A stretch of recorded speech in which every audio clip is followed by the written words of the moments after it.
Well, welcome back to another episode of the Always About People show. I'm Chris Allen. I'm your host until they get rid of me. But I have a special guest in the house today. This is Jeremy Boone, and we are excited to have him. I've actually known Jeremy for over 20 years. Yeah, all the way back to my soccer playing days. That was a long time ago. Now I'm just a soccer dad from the sidelines. Trying to coach and ref and all the other things that I'm not supposed to do from the sidelines. But I think that basically just says that I've got issues. But today we have a very, very important conversation that we want to discuss, that we want to handle. But first, let me just share with you that this guest, Jeremy, has an incredible background. He's a speaker, he's a communicator, he's an author, he's a consultant, he's a leader. He's got an incredible background, and we're just honored to have him in the studio with us today. But Jeremy has founded a number of organizations, Desire to Lead being sort of a pinnacle organization, then Athlete by Design, which is to develop high school athletes into leaders, which is an incredible program. I'm watching my son even be a part of some of that right now.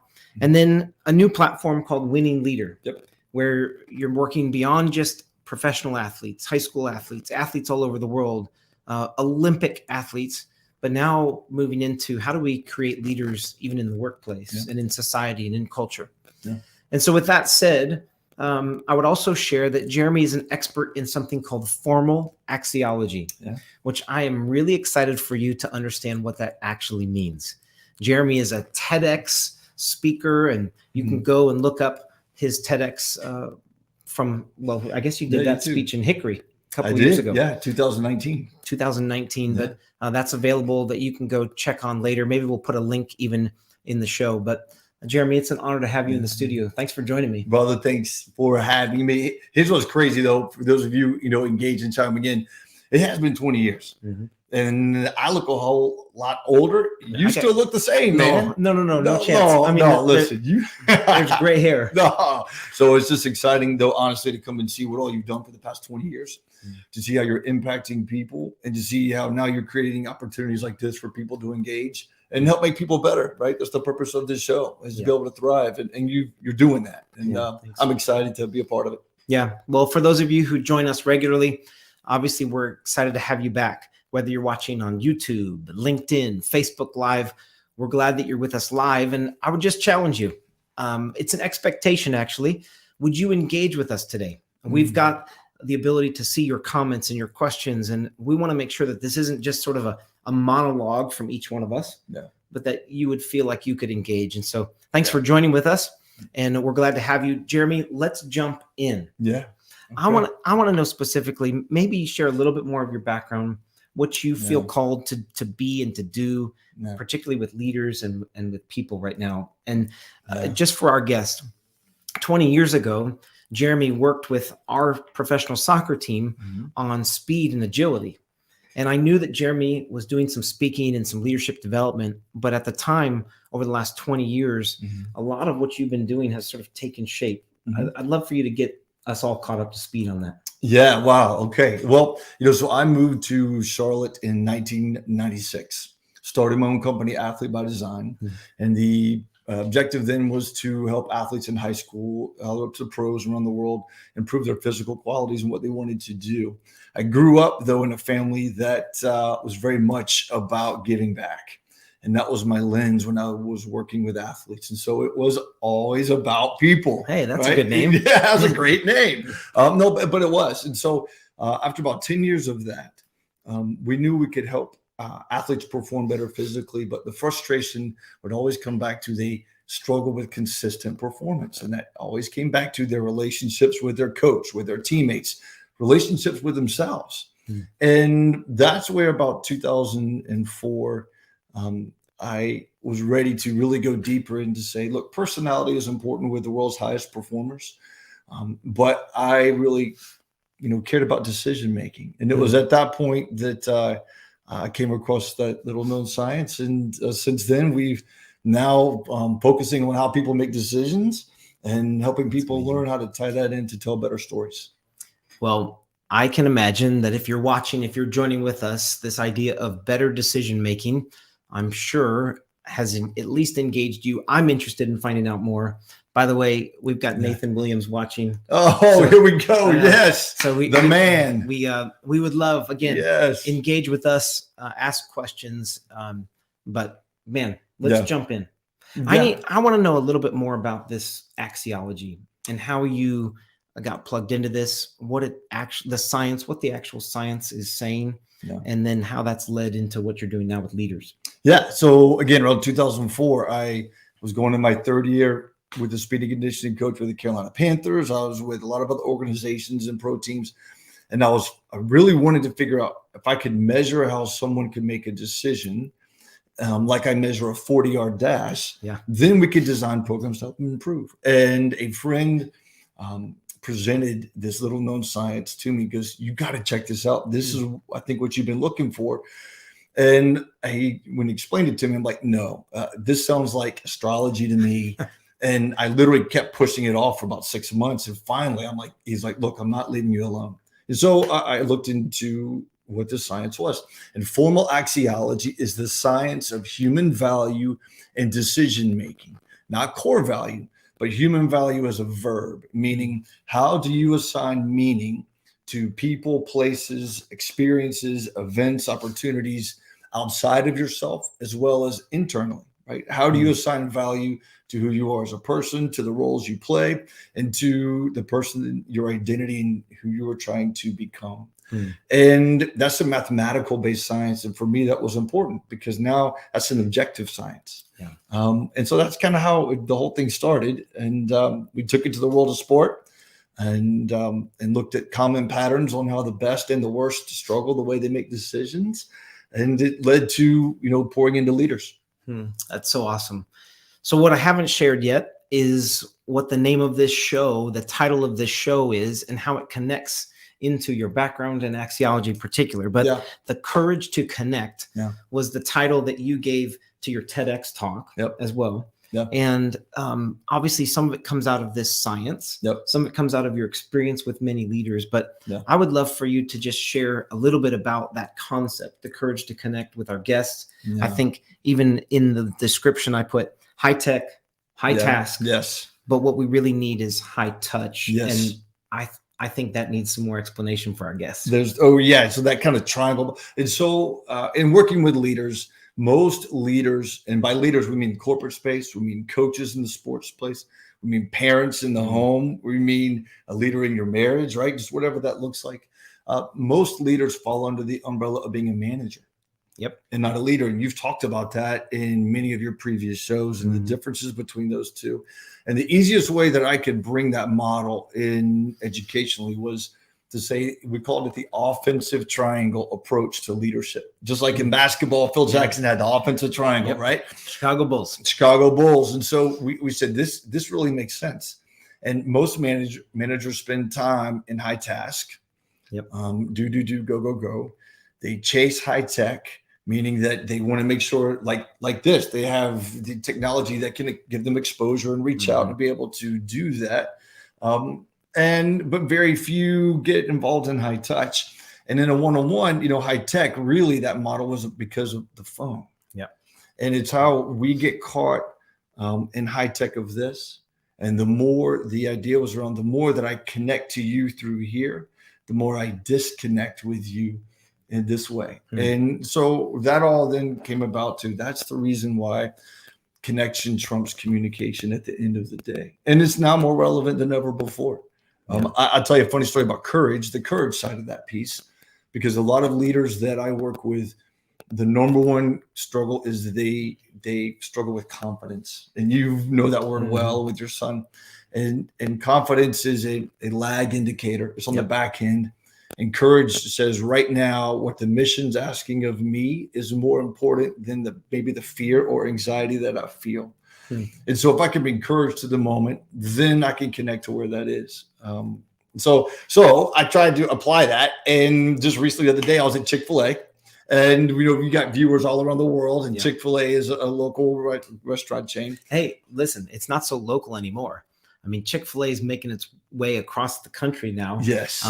Maybe not across the globe yet, but my sister and family in the Chicago area have Chick-fil-A's now. Okay. And you wait for an hour to get through the drive-through, not because they're slow, but because there's so many people. Man, listen. Yeah. Amen to that. And so around the courage to connect and leadership for always about people. So I go up in the morning, and about once a week, I get breakfast in the morning. I go inside, and I have $14 with me.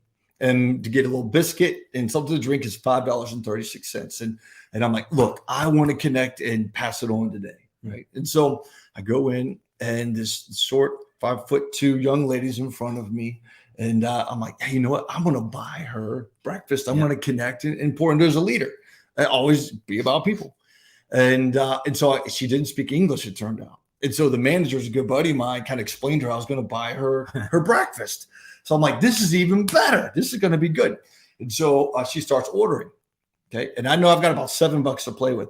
She orders a number 1, 2 number 2s. Yeah, true story. She orders a number 3. She orders 6 cups of coffee, and it was a lot more than $14, right? I'm like, what is going on here? Long story short, I ended up buying her and her whole family breakfast in the back. And that was the courage to try to connect. And I was conditional in trying to serve. And but the big man upstairs said, nope, if you're going to serve and always be about people, you can't be unconditional, because watch what happens. Yeah. So the conditions of the $14 got blown completely out. Yes. Well, there were a couple things that I was thinking of when you were sharing, and that is that, in this new sort of work from home, hybrid, remote environment, we're missing connection with people. We're in this high tech world. We're in this high task function of, I've said on the show before, we're turning the world of work into professional notification responders. Wow. Yeah. And people are just, as quickly as they can, responding to things. Management has now become micromanagement, as I make sure that you're logged on time, that you're sending emails until 5 p.m. And like, we're missing the connection with people. Yeah. In addition, we've got things going on around the world where we're seeing people step up to help people, like Ukraine, and the refugees that are moving into Poland and into Moldova and into Romania. But we're seeing this all around us. How do we develop courage in people? Yeah. That's the $1 million question, right? Yeah, that's the $1 million question. Because I'm thinking, like, for myself, how do I develop courage? How do I develop courage in my kids? How do I develop courage in these workplaces where we're consulting? Where does that start? Yeah. I know in the work of high performers, and when we work with people, it starts with your identity. And there's a guiding principle we use in our work that's core to everything else of mental performance or leadership, which is, at the end of the day, you can't outperform your self-identity. You absolutely can't do that. And so we have, coaches like our buddy Nathan Williams, right, who works with soccer players, and leaders that come and say, so-and-so struggles with confidence, and they struggle with, and there are some good things to help people with confidence, but that's only short term. You got to do the identity work of you. And then you have to tie that into the story that you want to tell.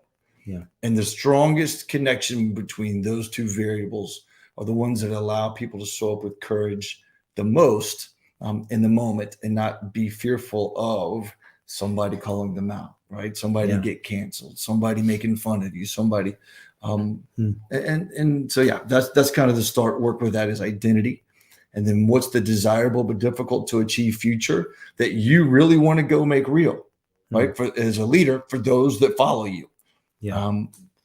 So we've got a lot of guests who watch, who are leaders in the workplace. Mm-hmm. They're leading teams, they're managing teams. It might be athletics, but it might be workplace related.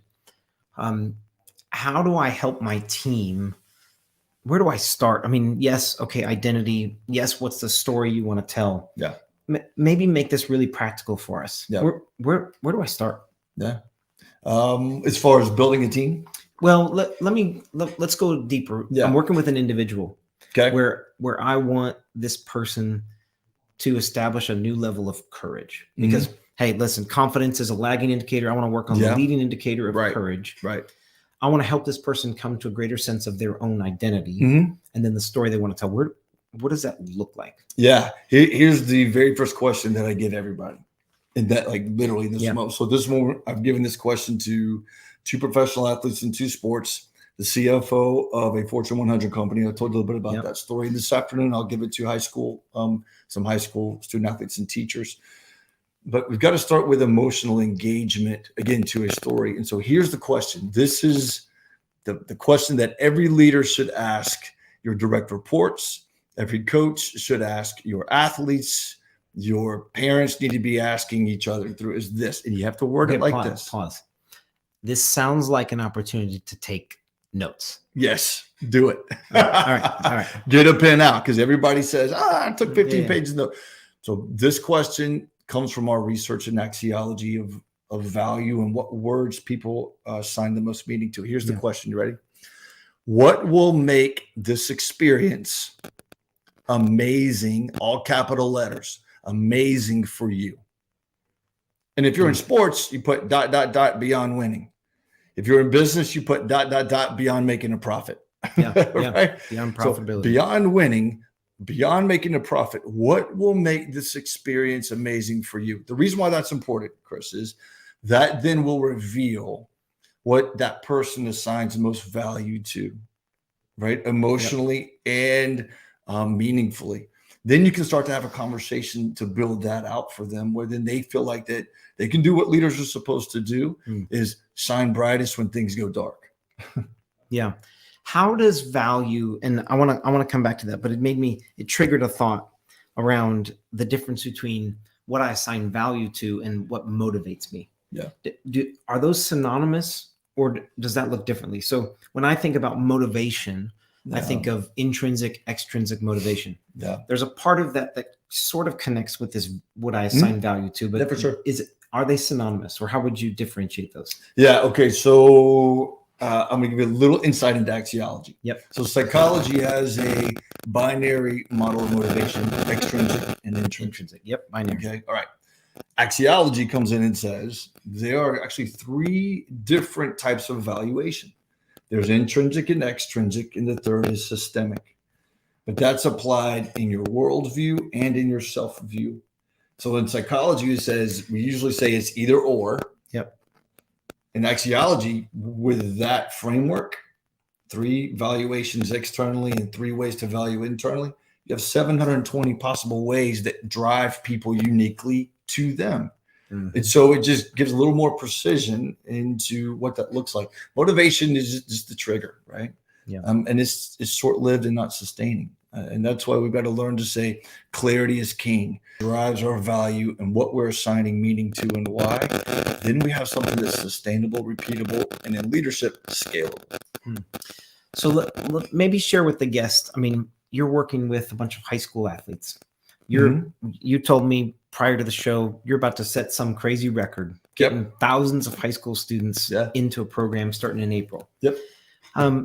Maybe share with us what that program looks like, how you're working with athletes, high school students, and what this program is going to look like. Man, gosh, we're so excited about it. Look, there are a lot of wonderful leadership and character programs out there for kids, and kids meaning high school and college. They all do wonderful things in communication, decision-making, team cohesion, problem solving. But the one that is missing in every single one, and research has showed this in actual literature, that kids feel like, though, at the end, they're not equipped to know how to have a hard conversation peer to peer. That's the Sounds like the number one. workplace. Sounds like the workplace, Yeah. right? It's the exact same thing. They don't know how to do that, and they don't have that skill set.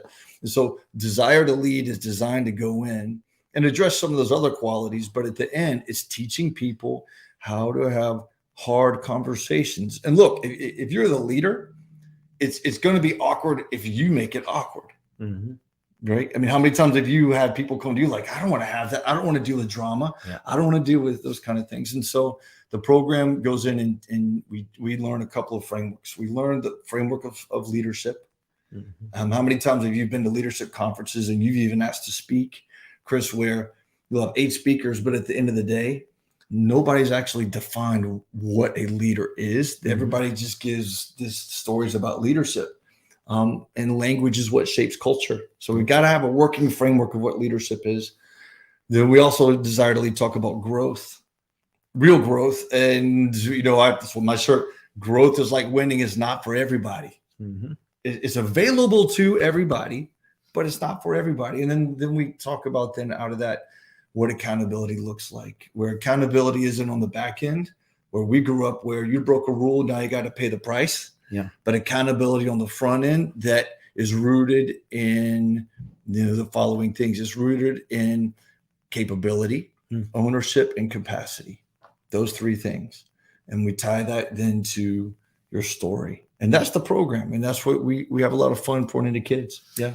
Well, I'll just say from the workplace view, if we could develop more leaders and managers on the front end as these students get to college and then go out into the workplace. Yeah. If we can develop that before they even get there, you'll put me out of business. But that's the vision, right? Would be how to, like, at least from our perspective, always about people, is helping to create cultures where people thrive. And most of that comes from how does my manager, how does my leader connect with me? Because people join organizations, they leave leaders. Yep. And so most of what we see in terms of attrition and the great resignation, whatever you want to call it, is because people are leaving leaders because they're not connecting with them. Yeah, they're not connecting. And so I want to circle back to this idea of this question that you gave us. What will make this experience amazing for you beyond winning, beyond profitability, beyond whatever it is? Yeah. And then, okay, so as an individual, what do I need to do to answer that question? Okay, so I got it, Jeremy. I got this question.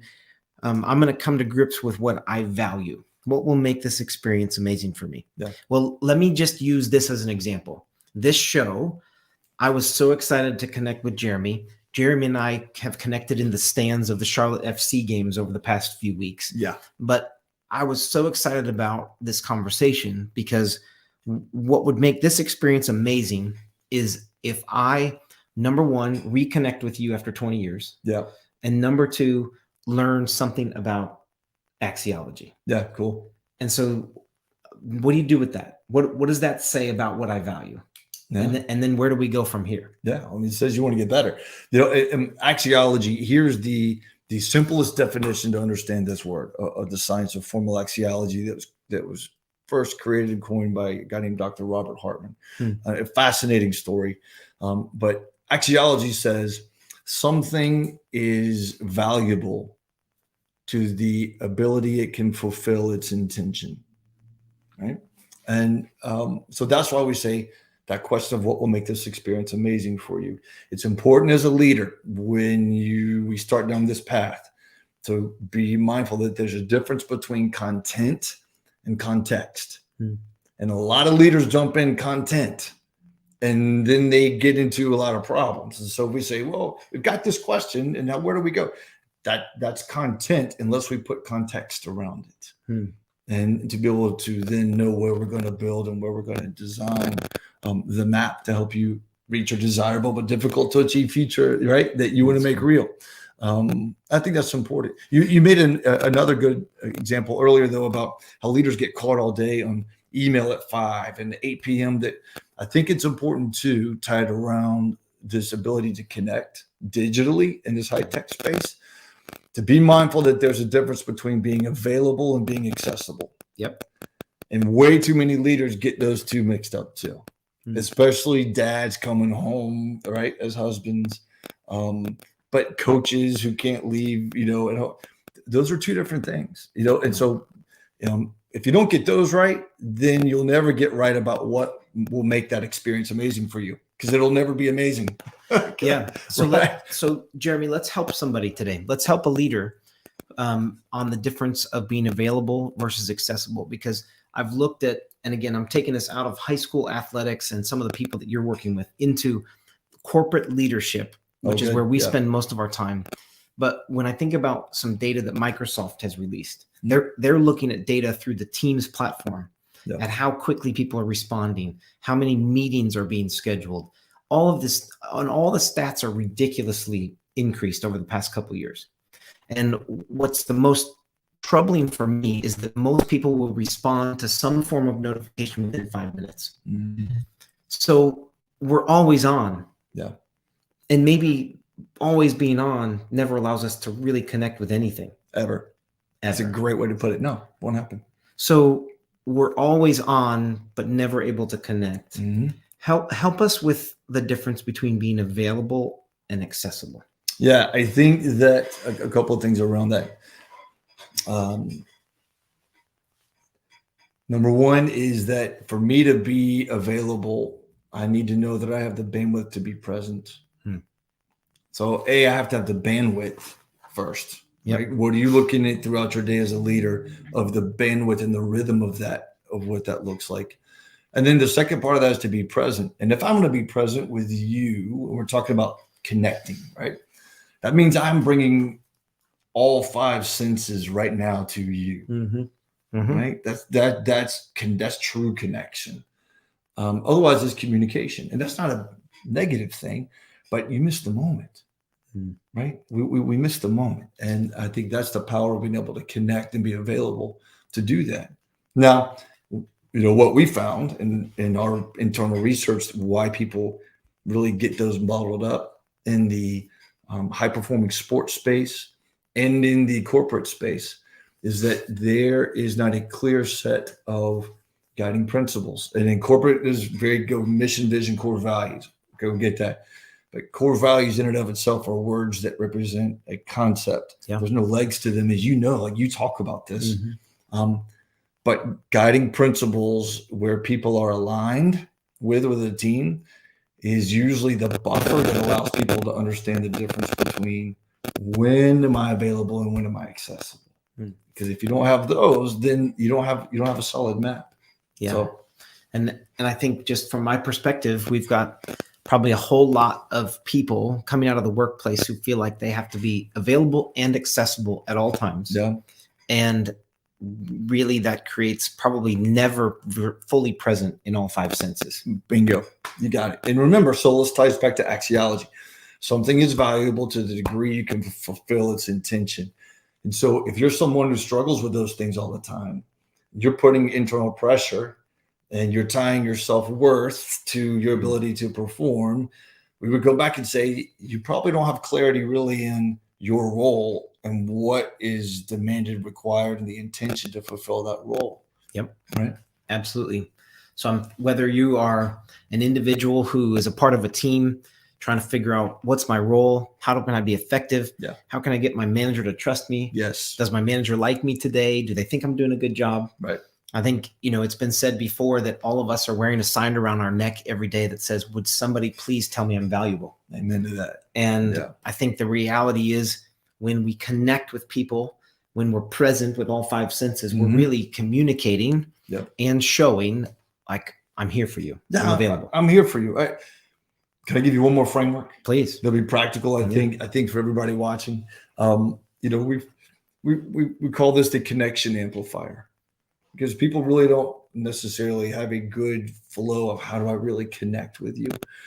And here are the layers. The first one is you got to know the person. So everybody buys into that. I really got to know you. And part of knowing you is knowing your origin story.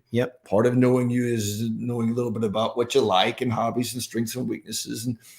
I think in those kind of spaces, part of knowing you is what will make this experience amazing for you. Yep. Right. You gotta get into the future part of the aspirations of the person. But then here's the next layer really is the tipping point for connecting. And that's to choose you.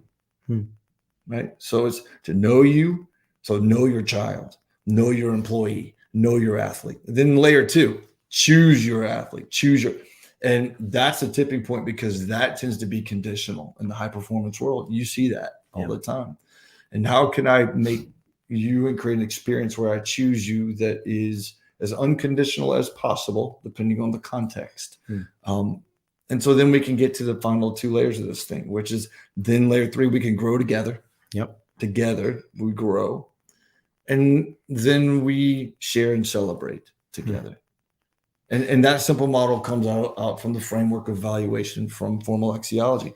Know, choose, grow, and share. And cool. It's the easiest, simple, great way to say, where do I need to connect with you right now in those 4 areas? Are you distant because you don't really feel like I know you, which means you don't really feel like you have a voice, you don't feel heard? Or is it we've done that and you don't feel chosen?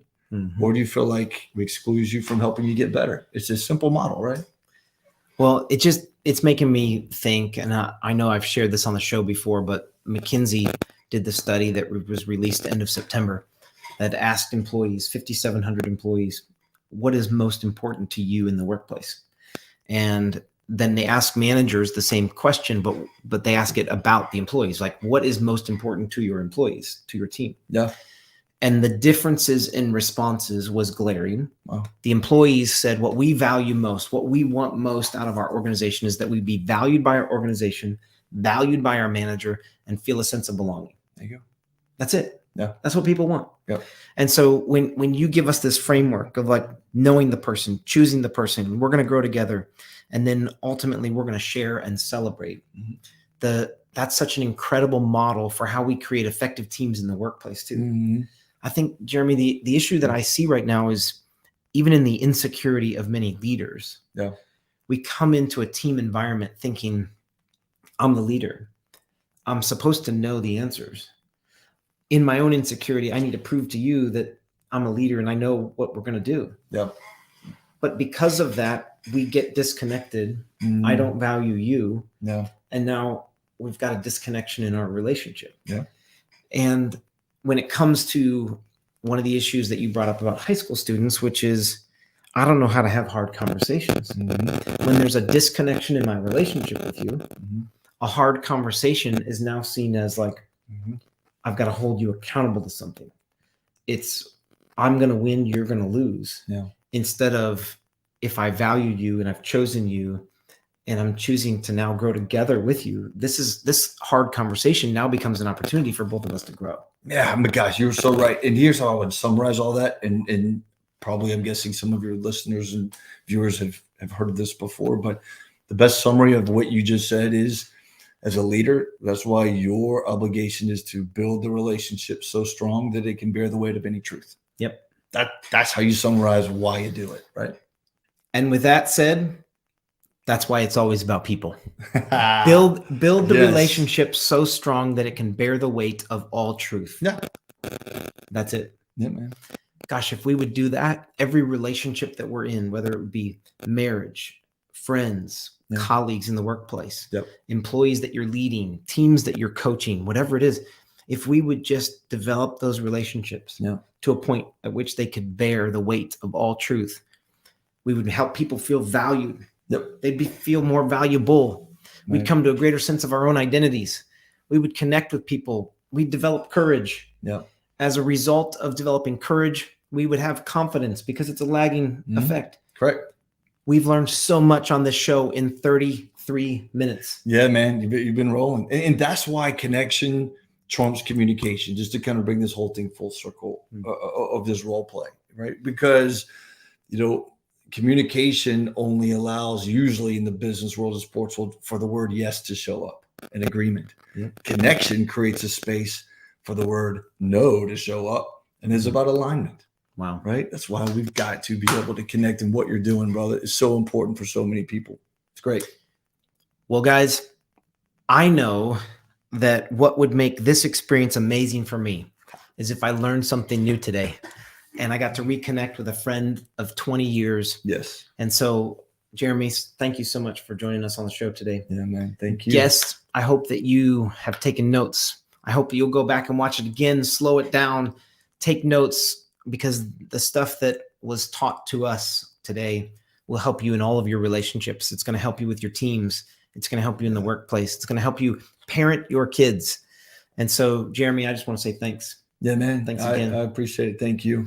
I guess we're going to have to have him. I guess we're going to have him back. Yeah, come on. Anytime. Yeah. Anytime. With that said, thank you for joining us live again. Sign up, just subscribe, like. You can see us on all the different channels. And by the way, share the link with somebody who needs to hear this after the fact. We appreciate you joining us. We'll see you on our next episode. Thanks.